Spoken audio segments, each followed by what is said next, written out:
మాచిరాజు భక్తి ప్రేక్షకులకు స్వాగతం.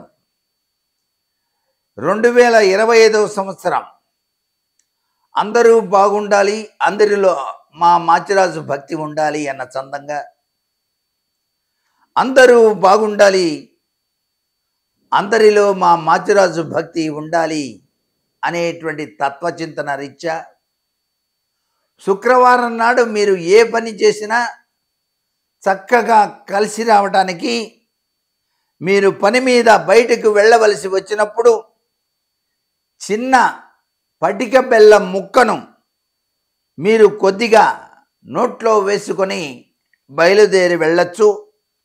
ఒక గుక్కెడు మంచినీళ్ళు మాత్రం త్రాగి బయలుదేరాలి.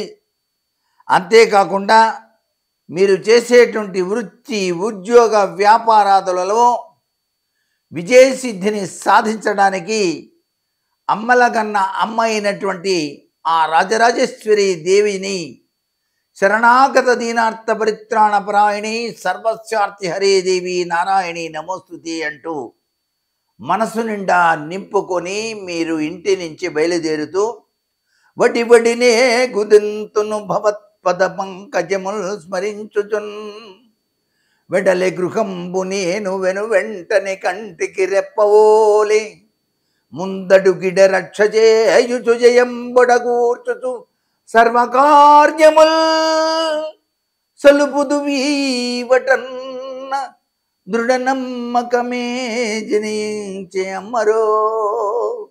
అమ్మా శరణం శరణం శరణం అమ్మా అని ఆ జగన్మాతకు నమస్కృతాంజలు గడించి చక్కగా మీరు బయలుదేరి వెళ్ళినట్లయితే ఆ తల్లి మీ వెంట అదృష్టాన్ని ఇచ్చి తీరుతుంది, కంటికి రెప్పలా కాపాడుతుంది. చిన్న పటిక బెల్లం కోరును మీరు నోట్లో వేసుకొని బయలుదేరండి. సర్వం శుభం శుభం శుభం జరిగి తీరుతుంది శుక్రవారము నాడు.